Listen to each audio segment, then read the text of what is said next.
Hello, good morning, welcome back to my channel. I hope you're all well. Today I've come to Cumbria to visit the Cumbria Wildlife Photography Hide, and basically I've never been here before, but I've heard very good reviews about it, and obviously I shall be giving my reviews as well. The weather forecast for today was rain in the morning. In fact, it's just finished lagging it down for a bit. The rain has now died away. I can't see any blue skies coming up much yet, but by mid-morning that should be getting better, better and better towards the afternoon. So let's see how things go. Right, so I'm parked up at a meeting point. Someone's going to come and meet me and will guide me down there. So see you in a while. Right, well, we're in the hide now. When you park your car, you're off the road, you're on private land, so that's a bit reassuring. And then from there, it's around about 100-150 yards to the hide. Sometimes that can get very muddy. It was very muddy this morning, but navigable. Right, so yes, it's a small purpose-built hide, looks like. It's not very tall, so you have to walk in scoot, but it's quite comfy. There's a lighting, so if you need to mess about with stuff for yourself, and it will accommodate two people. There are two tripod plates screwed to the sill, and then there are about 3 bean bags. I've omitted to bring my tripod heads today, so there we go. It's bean bag. Judging by how far away the perches are, I think I will only be using my 300mm lens, even if the sparrow hawk was to make an appearance, which they say it's been happening. That's probably going to be good enough for 300. I've got the 500 with me. Oh, let's switch that off so I don't waste battery. But yes, maybe the 500 if smaller birds were on the furthest perches, maybe for that. But if they're on the close perches, there are various perches. There are old gate posts, bulrushes, tree trunks with fungi growing on it, and then there's a pile of logs, lots of moss, and partly there are field voles in between them, so I'm going to look after those. And then there's a post with a tap on it, another log leaning up onto that, and another post. And obviously there's a couple of trees nearby, old gate post right at the back, and then a couple of trees, yes, all covered with moss. So it looks very photogenic. So, okay, let's see what happens. See you later.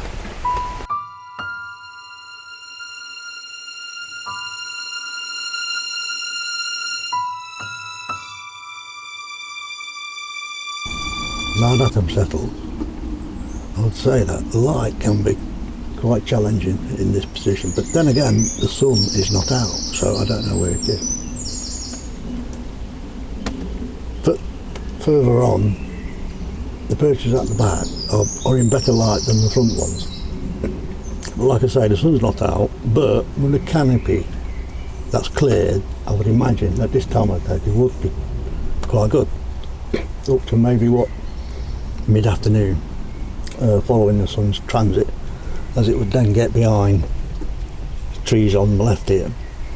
But I'm shooting at low shutter speeds to try and minimise ISO on both cameras, and generally on the back of my screen on the LCDs I'm reviewing the pictures and they seem okay, not too bad at all. So let's carry on.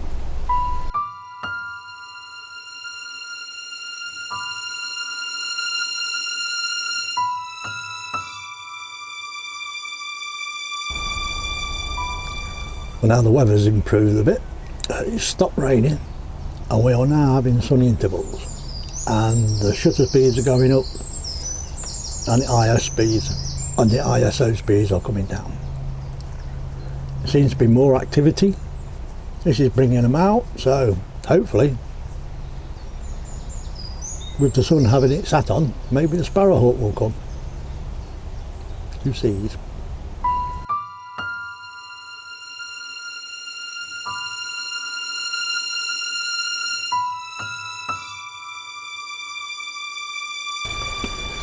Well, you can guarantee it. Every time I'm distracted, something happens. So I was just deciding to have my lunch. So I was making a cup of tea, and I was going into my bag to get my sandwiches out, opening the packet, and along with some crisps, and I just glanced up, and there he was. Sparrowhawk, male, beautiful specimen. So yeah, everything was clacking away. Hang on, woodpecker.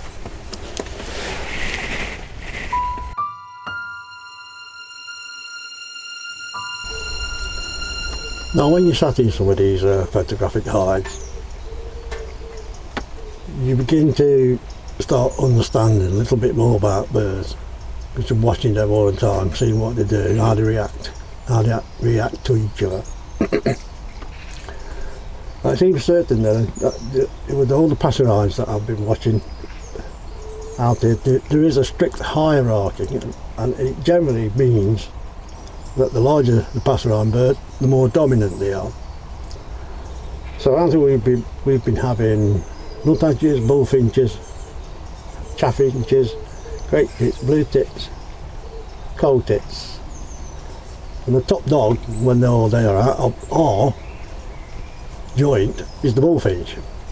If the bullfinch is there, and then a smaller bird comes along, say a great tit or a chaffinch, the bullfinch is not very pleased, right, and will chase them off quite quickly. And then the chaffinches will chase the blue and great tits and the coal tits. And then the nuthatch comes in and chases anything off.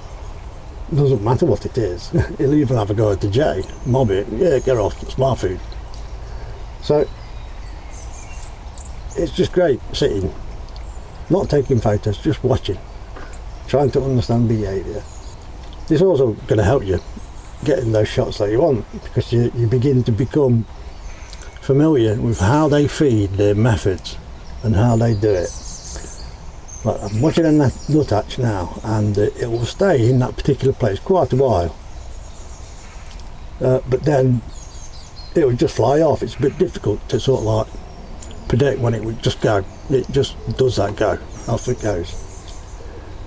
But some of the others, like your great tits, chaffinches and coal tits, like the great tits and blue tits and chaffinches, they come in a little bit cautiously, have a look around, start eating, and then they'll stop and they'll have a look around. That might be the point where it will fly off. 9 times out of 10 it usually does. The coal tits are rather hard to predict, because they come straight in, grab something and straight off, so it's a bit difficult to predict when they're going to actually go. But every now and again it will come in, straight in, grab some food, quickly hop on a branch, and they're off. So that way it just gives you a little bit of time to get it in the frame.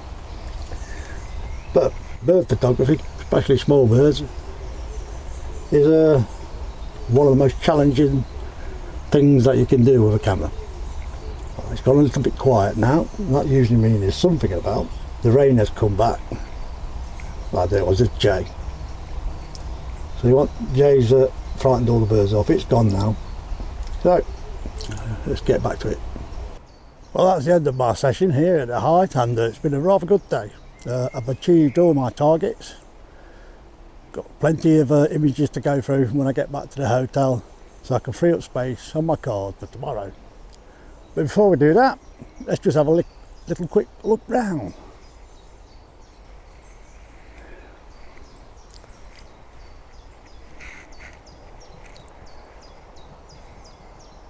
Well, there's the hide itself. As you can see, completely covered with astroturf, blends in very well.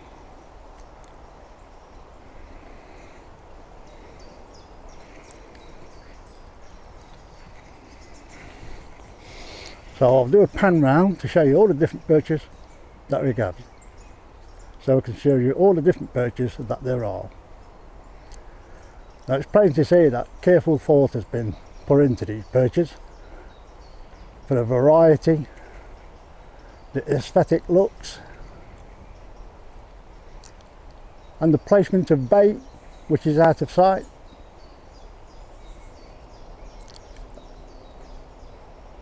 Really good.